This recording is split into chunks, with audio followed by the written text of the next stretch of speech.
So first of all, quick introductions. Most of you don't know me because you're here for Lisa, but my name is Tanya Troska. I am the founder and brand manager of Back2Basics, and that is again a small local brand management agency working with service industry based clientele. So I approach Lisa because as a brand manager, I look beyond the brand design. I look at those things that build trust, foster trust, maintain trust with your clients throughout your business life cycle. And those things that can disrupt consumer trust are things that we don't always think about when we think about brand management. And one of those is communication. So if we're talking about your Outlook specifically, and this new Outlook that is going to be launching, some people have already tried to implement or will be rolling out in the next few months or years, things that could really have a damaging effect on our business are if we make that flip too soon and we're not prepared and all of a sudden things stop working or we lose data and we can no longer communicate effectively with those clients or those prospects.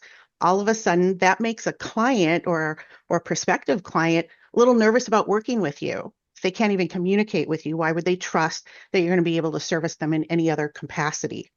There's the internet security. I don't know if anybody's gone through a situation where their domain's been blacklisted. Not a fun feeling. So all of these types of things that could be affected in a transition from email and email hosting are things we need to think about when we talk about brand trust and brand integrity. And so I'm super excited that Lisa's here today. So for those of you that don't know Lisa, because there was just a small handful of you in that poll that didn't know Lisa, I wanted to tell you a little bit about Lisa from my perspective. So again, a lot of you know her from her social media, her newsletters. You could maybe even be a current client. Maybe you trained with her at some point and you're in IT and you still come to her as the queen because she is the queen of Outlook. She started Call That Girl back in 2007, but she's actually been in the tech business since what, 96, Lisa? Yep. Yeah. Okay. Yeah. So Lisa and I knew each other way back when social media was just kind of starting. And Yeah. she actually helped me migrate my email initially from GoDaddy's servers, Outlook, and they weren't working properly over to a Microsoft Exchange service. So I've known her for a really long time. She is for me the queen of Office 365. There's just It's cute. no way around that. But in 2023, 22, she kind of switched focus, not so much switch, but prioritized her focus on the new Outlook. And that's really why she's here today. So we can tap into that vast knowledge of her. And we're really honored that we have that ability to just, because I know you're super Yeah. busy. So that's Oh, I'm fine. that's really cool of you. So as before I turn it over to Lisa, I know Lisa, you had a little poll that you wanted to ask people about what they're using right now. Yeah. Sure. Let's just I'll start my little intro here. So Tanya's going to be offering a couple surveys during the presentation today. So it might feel a little interactive, and my clients know I like doing a little this and that and everything in these to make it seem like it's a community workshop. Um, and just a reminder, if we're going too fast or I'm going too fast, this will be available on our channels later so you can watch it so you won't be having to take notes or anything. And I can have some notes with it as well. So the first question is, and a lot of you folks have called me for help with this because you were on POP or IMAP, okay? We had to move you to Exchange because of the disruptions you were having with your communications. So, like Tanya was having.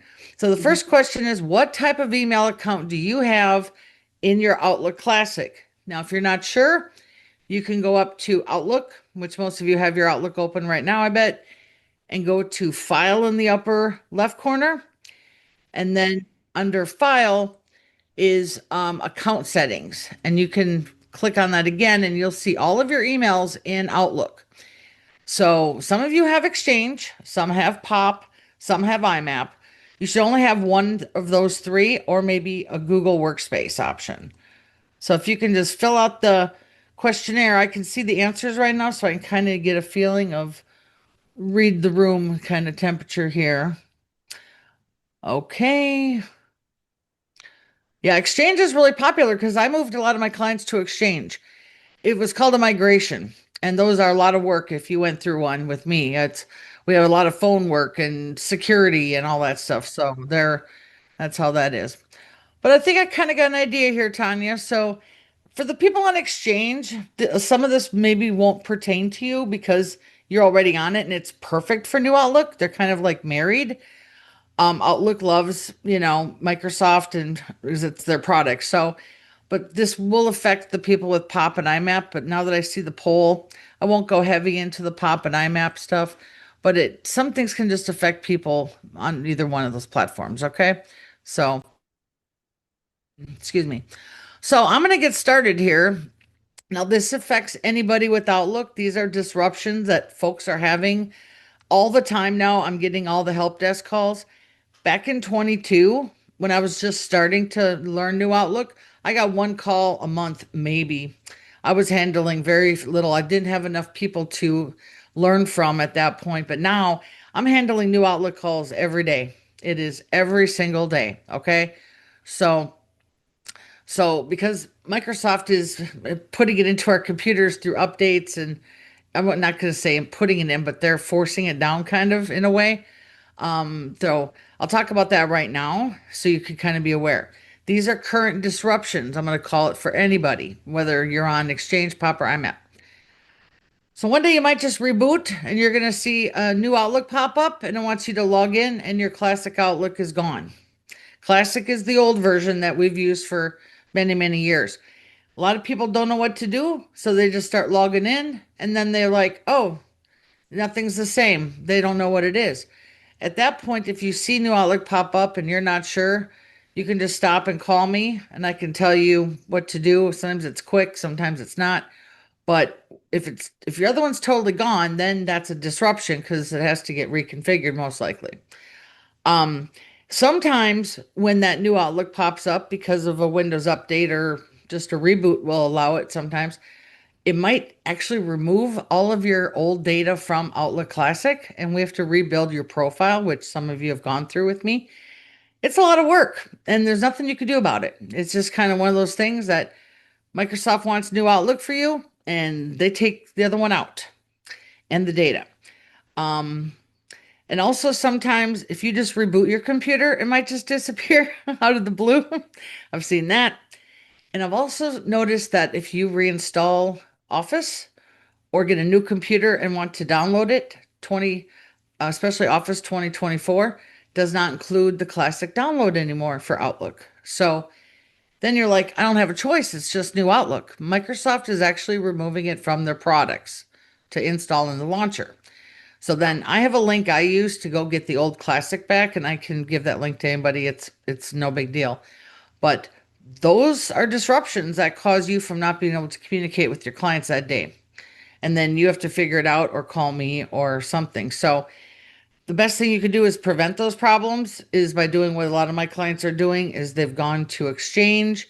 So then it does work at least. And if you don't love it, at least you can function normally until I can help you get the classic back or you can figure that out on your own. So this is just a small section that I'm talking about here. So if anybody has any questions right now, feel free to put them in the chat and Tanya can read them back to me and I can answer now or we can do it at the end. I try to do them as each section goes and I see we've got Do you want to? 15. Yeah, they're kind of talking back and forth, which is good, and people helping each other Oh, out. That's I awesome. see. I Yeah, see the tech nibble gang. yeah. They're awesome. But there is a Yeah. couple people asking if you could just briefly explain the difference between POP, IMAP, Sure. Exchange. What is Exchange? Yep. So Microsoft Exchange has been around for a long time. It's the like fully holy grail of synchronizing Outlook Classic with the server and your phone. That's the best way to put it. It's a fully functional synchronizing email, calendars and contacts, notes, journaling, tasks. Oh, journaling's done. Tasks. So a lot of people want to be on Exchange because it synchronizes everything with the phone and the cloud. and most businesses have used it for 25 years. They've used it. The corporations have used Exchange since early on, but they finally in like 2000, the late 2000s, they created a hosted exchange, which meant smaller businesses could use it. And then Microsoft developed their Exchange Online, which anybody can have one mailbox and have the full Exchange experience. Now that's what folks want, but a lot of people have POP. So old POP accounts in Outlook was a one-way download from the server email to Outlook. And then that all went into what's called a PST, which had a calendar, contacts, and the notes and tasks and everything. That was done for many, many years and still is to this day. But of course, Microsoft is like, well, we want you on Exchange. So they're starting to do things that are kind of forcing folks to have to move to Exchange, which the pop stuff, pop PST moves to it really nicely, and it just is kind of seamless at that point. But you do have to do what's called a migration. And then IMAP is actually email only, and that comes from many different email servers such as Gmail, AOL, Yahoo, cable company emails. A lot of people have domains like through Network Solutions, HostGator, Bluehost that has email only, and that's set up as IMAP. Those do not have any synchronizing capabilities with calendar and contacts. AOL and Yahoo do, but not in Classic Outlook. Um, and iCloud uses IMAP as well in Classic. So those folks are kind of like the ones who have a little more challenging work when you need a migration because they have what's called this computer only. And that this computer only actually has data in the calendar and the contacts and tasks that are not anywhere but in a very strange file called an OST. And it's just kind of like a band-aided calendar and contacts Microsoft gives you. So at least you can use Outlook Classic. It's very confusing to explain, but if you've been through a migration with me, you probably had that and you're thankful it's gone because now you can use your calendar on your phone and everything else like you like. Does that answer the question, or do I can maybe talk about it later after the presentation? But that's kind of the three ways I explain it to my clients. I think that's a really great Yeah. foundation, Lisa. Yeah. Great. Okay, good. So that's kind of how they all three work. Outlook Classic is so different. And while we're talking about it, new Outlook, just to get everybody up to date with that, it is really just think of it as a copy of the cloud. There is zero configuration, like what you guys see me do on your computers now, that is going to be done with in 2029. I won't be doing any fun new stuff with contacts, calendars, reconfiguring it, moving stuff around, tweaking it how you like it. You get what you get. And that's why my work is going to change incredibly by 2029. You can still have all the email accounts in New Outlook you want. You can still do all the functions, but they just aren't going to be the same as it was here. So it's kind of like that's what it is. And I'll show you a screenshot here in a little bit of it, but yeah, it's nothing, anything from Classic Outlook Local won't be there if you launch it, and I'll go into that here in a little bit. Um, okay, let's catch up with some questions real quick. I see a lot of them in here. Yeah, Let's they're jumping ahead. They Are want you they? to walk them through the actual migration process. So Oh, no, no, no, guys. There's no migration process. But you know what though? These are my tech nibblers. They love learning this stuff. And I told Mhm. you guys in the group that I have the new Outlook Patreon I put up, which is perfect for you guys. I'm going to give you all those videos in time. It's my like end of year project now to put out all the chapters. So I'll put that out later, but it's perfect because I'm going to do the videos and we'll do webinars about it and it's all free. Everybody needs to know how to do migrations at this point. Okay, so I think I'll let you look through the questions. Yeah, Okay, yes. great. So let me catch up with my notes because I'm already like not on track. Okay. So anyway, some features you may lose when you launch new Outlook is, of course, anything that was customizable in Classic Outlook will be gone in new Outlook. So it's kind of like it's not customizable anymore. So a lot of you folks have like some quick steps or templates, forms, any developer form modes, any macros, anything local will not be in the new Outlook. So that's going to be a disruption for you.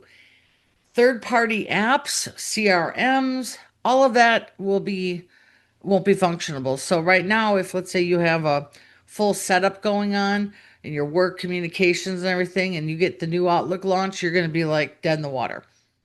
So that's why you kind of want to prepare for beforehand, to make sure your apps can be on the connectors for 365 and stuff like that. And I'll go into that a little bit more here. But okay, so we got the screen share done on that Exchange. So I will talk about migrations real quick because most people are on Exchange. If you're already on Exchange, you don't need to migrate. And if you want to test the new Outlook, just go up to the top where there's a little toggle and just switch to new Outlook and see how it is. Um, I've been toggling this for a year and 8 months or so, and I haven't really had any issues with it not switching back over. So they've got that pretty easy. You can also run both of them side by side now, which I've done many times when I'm doing testing. So if you're like, let me try it because you're going to be into it eventually, there's no harm in that. And Exchange shows your calendar and contacts and your autocomplete and all the things that they pretty much have with your data in there. Um, let's So, see here. so Lisa, if they're using IMAP right now, then what's the process to get to Exchange? So if you were on IMAP with the domain email, like one you own, then you have to do an email migration from classic, or sorry, you have to do an email migration. You can do it manually. You can hire a company. I do them. A lot of techs do them. We just have to take the mail and the inbox and the folders and migrate it to a Microsoft Exchange server.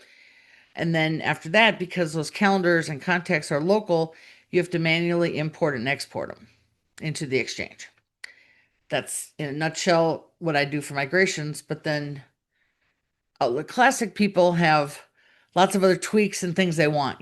So that's why we spend a lot of time doing all that. It's not just so simple because then you got the phone, which is a baby little tiny computer that has its own brain. So I have to remote into the phones now to help people configure all their settings. So it's a little bit of work. A migration is 2, 3 hours now for people. It's not simple. There are simple ways to do it, but then you don't get all the special stuff people like. Does that make sense? Yes, Yeah. they're asking, there's a couple questions about how you would remote into somebody's phone to help migrate data. Because Oh, some of them are using, there's a couple questions out here where some of them are exclusively using, well, I shouldn't say exclusively, but primarily using their phone and can't that's fine. find the difference between the phone and the information on their computer. Well, first, let's talk about the first question. How I remote into phones is with my remote software, Splashtop.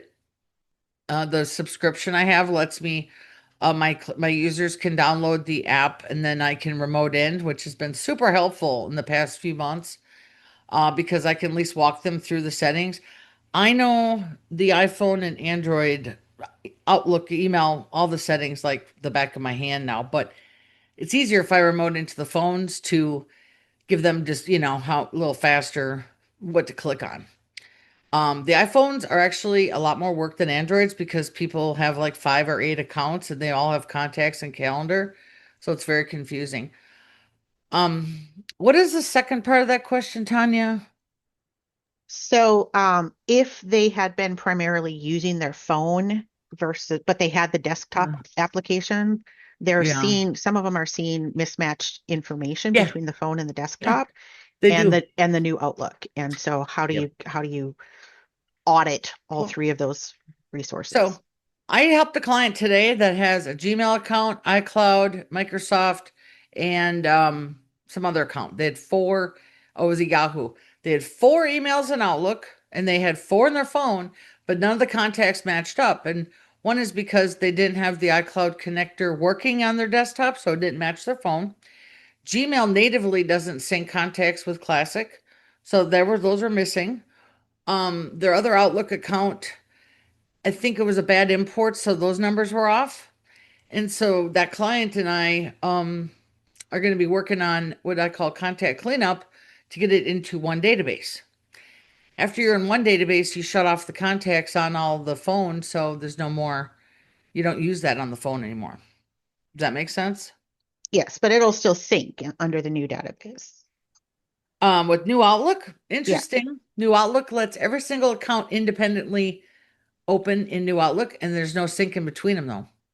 Oh, So if you have Gmail, the beautiful thing about New Outlook is beautiful is that the contacts sync with New Outlook, Exchange syncs, iCloud syncs, Yahoo, AOL, and I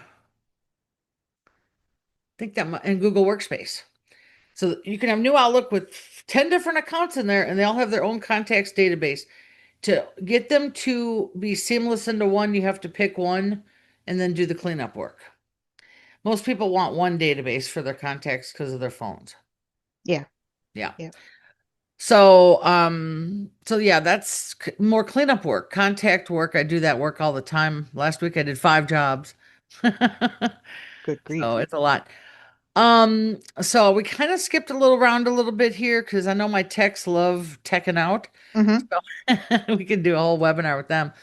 Um, so kind of like to prepare you, if you're on IMAP or POP, just remember that in the future you will just want to because of, one day you might open up your Outlook and it turns into new and you have a big issue. So just moving to Exchange is the best option in time. It'll work just much better. And new Outlook is not even fully developed yet. The roadmap for new Outlook is every month they're doing something different and it's going to never end in 2029 when they're planning on getting rid of Classic. It won't be even probably done then. They're just going to make a date and it's over. Um, so just remember your custom contacts, forms, macros, calendars, third-party apps that will not show up in New Outlook, which could cause you what I would call, disruption. And the whole point of this webinar was for brand trust.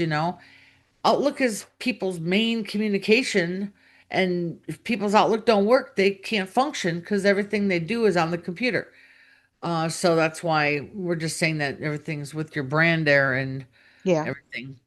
So can we talk about that just a smidge because there's a couple questions each with a different aspect. One was Okay. talking about Adobe Acrobat, one was talking about a CRM.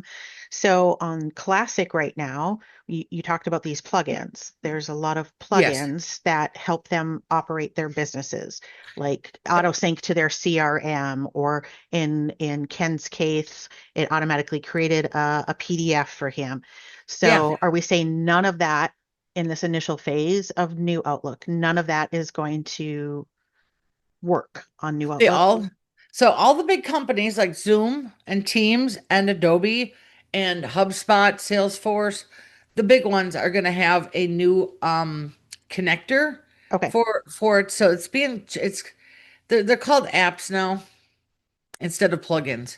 So basically the companies all had to make an application that goes into 365 that'll work in New Outlook. Okay? So look at it this way. I help a lot of people set up the Zoom plugin in Outlook. You don't need it in the new Outlook. You can just go add the app. But some of these apps aren't going to work for some people because you have to have a business account. In Outlook Classic, you could just do it with whatever. So that's where people are going to call me and say, I can't get this to set up. And I'm like, because you're in the wrong account or you don't have the paid license. Got it. That's where Microsoft's going to be starting to add on money. Yeah. Okay. Yep. Because now you got to pay to play. Yeah. But most of my business clients are totally cool with that and they understand and they are all moving to the business side anyway. So, um, okay, so uh one sec. So before we move on, I've got the whole DNS and domain authority email delivery stuff that's really, really important. Is Yes. there any other questions I need to address in the chat here? Nope, not at this point. Okay. So this is going to be a lot of my tech's favorite talk, DNS. So, one call that I get more frequently than ever is people and their email delivery. And so when it comes to brand trust, okay, If you're sending an email and people aren't getting it, if your email's not functioning 100%, then you're down in business somehow. You're losing a sale, you're wasting time chasing the problem, calling people, did you get my email? Why haven't you paid this invoice? I got hacked, worst thing ever. And our company got scammed for 140 grand. That's the worst one I've ever heard, okay? So, oh, my mic is messing up here a little bit. So, what we want to talk about now is keeping your DNS records up to date and making sure the email delivery is good. Okay. So, since we have a lot of technicians in the group, you can go to a website called MX Toolbox. And in there, you can look up, there's a tab for the DMARC record. Type in your domain, check it. If it comes up green, you're probably okay. If you see it in red, you need to talk to me or somebody else about getting it in the green. DMARC is the number one call I take on DNS issues this year. It actually started a while ago. Google and Yahoo kind of put their foot down and said that if you don't have records updated, you're going to have a problem emailing them, which is true. You can't email Yahoo, which also includes AOL, Verizon, SPC Global, PacBell, the whole of that franchise of all of their domains. And Google was the biggest hardcore one ever because they want to kind of their security's tightening like everybody's is. So your DMARC record should be in green. If it's in red, you possibly might be having email delivery issues, which includes your brand trust here because you're not delivering your email right. The other one is called an SPF record. I see less calls about that because companies are starting to automatically just do the SPF record for their clients. Um, if the easiest way to check that is to go to SPF checker in Google and go look for the MX Toolbox checker. And that's where I check all my clients' things and I show them when I'm remoting in, like your SPF records aren't up to date. You need to do that. Because everything should be green, then your email delivery is probably pretty good. If you're having other issues for email delivery, then it might be something else within your account. So if you're having issues and you have Yahoo, AOL, or whatever, there's not much you can do about those because you don't own them. Okay. You don't own AOL and Yahoo domains, so sometimes you just have to deal with it. If you own your own company, then we can fix those records. And if you're on Microsoft, there's tons of things that we do to work with email delivery. Depends on your issue. So that's the one thing I tell people is that, also you have to keep your bills paid. I've found people call and they're like, our email's down. I said, is it down on your phone and Outlook? And they say, yes. I go, look to see if you paid the bill. Because Microsoft will kind of give you a warning if you haven't paid the bill. Like, look, your bill didn't get paid, but old domain sites sometimes get lost in the junk mail and you didn't pay your bill. And that's 99% of what I see is people are like, oh yeah, I forgot to pay the domain. So they go and pay it and it works again. You got to pay the domain and the website hosting. Wait, domain at least and the email hosting. Okay. I do want to say, because there's a few people on the call that are like me, like I know enough to be dangerous, and then I know enough to know that I need to call Lisa or Tony or Yeah. whoever I'm calling. Um, there's a distinct difference between Office 365 directly through Microsoft and through another reseller. And especially when you're talking about this DMARC thing, I have a domain on GoDaddy with Office 365, and I have other domains, my main business domains on directly with Microsoft. Okay. I continue to have deliverability issues to anybody with a Gmail because I cannot get the DMARC situated because of how GoDaddy is set up. So I'm just putting out a cautionary tale to people who they think they're on Office 365, but they didn't work directly through Microsoft or through somebody that has like a lesser service of that product. Well, let me explain what that really is. Yes. So years ago, back in like 16 and 17, back when everybody decided to mess stuff up. Microsoft messed up stuff, Google messed up stuff, and this was the year that was really painful. Microsoft had a server crash with all of their live.com, Hotmail, and everything when they started implementing the exchange part of those accounts. There's server crashes, people's email went crazy. That's also the year that Google got their sync turned off for classic Outlook. Remember, there was this cute sync button that you could download and everybody loved it. They removed that. Microsoft had a server crash, and that's around the time I think GoDaddy decided to start offering their what I would call home baked Office 365, which in our tech world we call it a federated version, which means they kind of stripped it down. So you don't get to see the pretty buttons, Tanya. You get to see top level stuff, which is very little. Us technicians know how to get to the underbelly through some of our sneaky stuff like Azure and Exchange and things like that. But sometimes you are just locked out of the good buttons. Okay. So what I tell my clients is you got two choices. GoDaddy's federated version was not built for growth. It was meant for ease. Okay. It was meant for the day-to-day user, not for people who wanted power apps and stuff like that. So you should migrate away from them. And the only way I know how to do it simple is to use my vendor who does the cutover for you. It's a lot of work to do.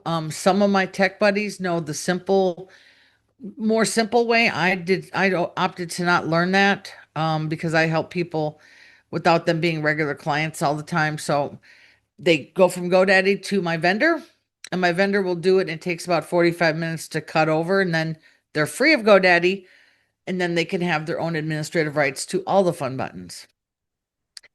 Does that make sense? Yes. And Yeah. it's, So but just it's, leave them. yeah, it's more than the fun buttons though. It's my point. If you start Well, having deliverability issues to, yeah, to clients because you can't manage that, it's time that's to right. make the move. It's time to call Time to somebody go. else. But for the most part, I haven't had anybody have those issues. But maybe because you're in marketing and you do a lot of other custom work, that might be why. Um, People that aren't marketing just do the simple SPF DMARC records.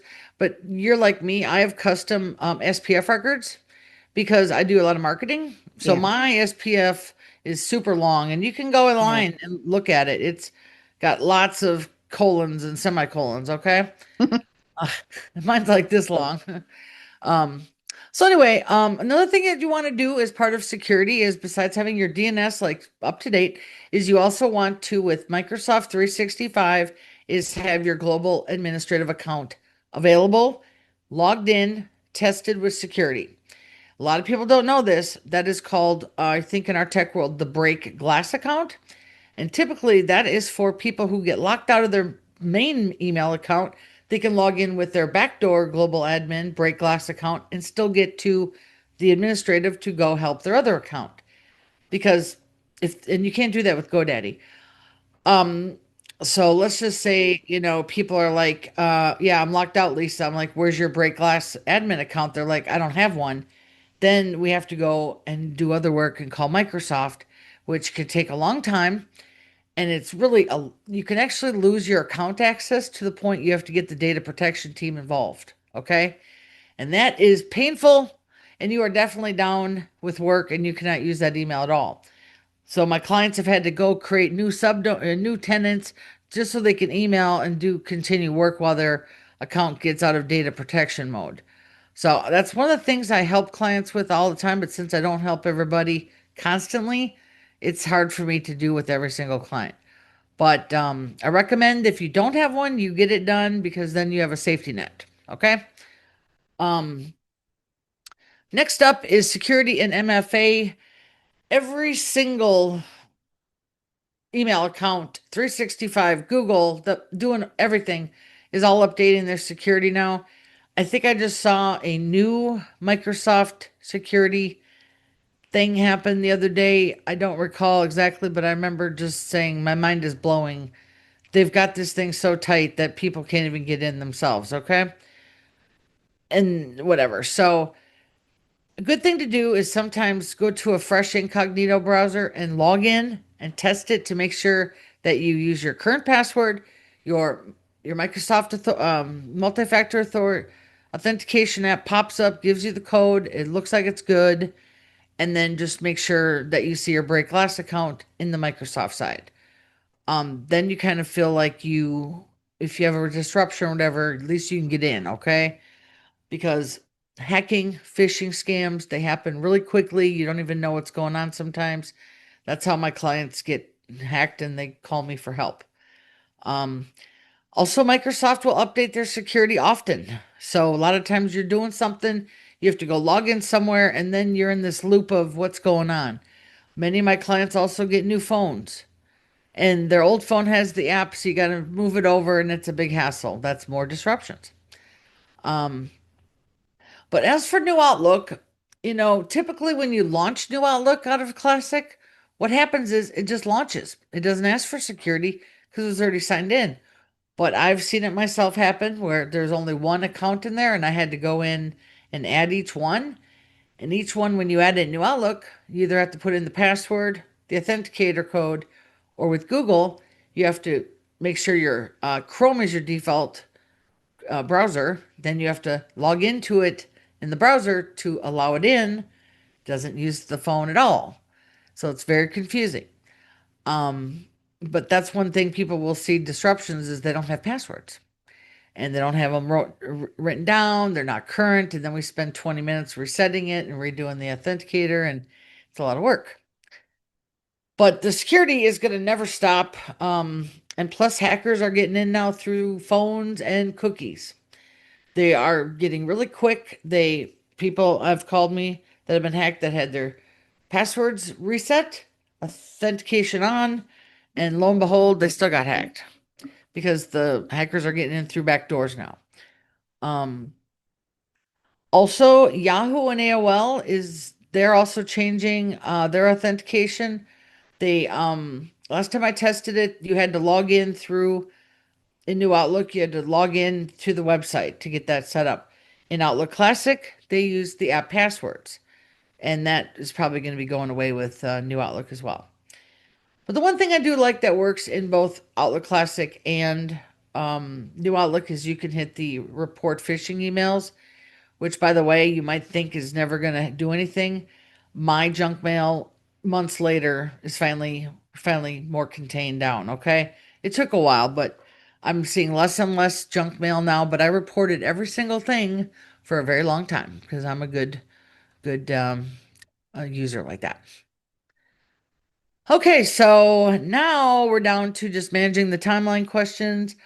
I see there's a couple in the queue. Yep. Oh, Uh, well, here's a good question, Stephanie. yep. Will you run through the positive elements? Well, the positive for you is, and not for me, unfortunately, is that it breaks less. Okay. my it's not configurable. That's awesome. So if it does break, which right now I'm not seeing it break, and eventually in time I will, but it just is like a skin of the internet. You log into all the accounts and it just kind of they're all just there. I do have a screenshot I can share with y'all if you want to see it. Yeah, that'd be great. I didn't launch it yet because during webinars it tends to not launch great, just anything. So let me close everything. Well, first let me answer the questions, okay? Um, so New Outlook, really, I mean, I don't use it personally yet every day because I love my classic. That's a personal preference. I think in time that they're going to have new things added that will be a positive element, Stephanie. Right now, I've had some clients that love it because they want the simplicity. They like how it looks. It looks updated. It's one of the newer apps. But otherwise, if you're a business person like me that just cranks out the work all day, it's a preference thing, okay? There's really nothing for a business environment I can see a positive thing quite yet. Just being If honest. if she's using Exchange and wants to get ready for new Outlook, what are Yeah. some of those things that they can do right now today to help them with Okay. that? Well, personally, if you write a lot of emails that have the same content in it, like, like dear client, let's get you booked for your appointment, blah blah blah. You can use the templates, and templates in Classic Outlook work in New Outlook really nicely. That's one of the features I love of the 365 is that the templates are great. Um, and that's where some people are starting to implement like forms from 365. So if you want to send out forms to people instead of doing an email attachment, you want to do a form instead, you can make a form in 365, get the link and then put that in your template and it's already pre-done then. So templates to me are going to save me more time than AI than Copilot. I've yet to really, I have to be an adopter of Copilot someday, but right now I'm just not seeing you know, the need for it with my business. If they're going to stay on Exchange for a while before making the flip, should they be backing up Exchange, and how So, frequently should they be backing it up, if so? so Exchange is not ever ending. Okay. That's a permanent Exchange mailbox that Microsoft has had for 30 years. Are you talking about Classic Outlook? Yes, yeah, the Exchange for Okay. Classic, yeah. So what was the question again? Oh, backing. So should they be backing that up? And if so, how frequently should they be backing it up? Is there a risk, especially people that have, I don't know about Susan or Robert, but if, yeah, I'll use mine as an example. When you go to my Outlook, my classic Outlook, I've got folders upon folders upon folders, subfolders within those subfolders within those Yeah. subfolders. And I can click and drag stuff between two different mailboxes. Yeah. Okay, that's not all going to work the same on new Outlook. What? Well, Yeah. well, that's So two questions here. right. But Let me how come. how would you back that up? Should you be backing that up? Okay, so backup for 365 Exchange folks, I recommend the cloud, which IT providers have like bigger backup solutions. Like Robert said, Veeam, yes. There's also Datto, there's also all the other brands, okay?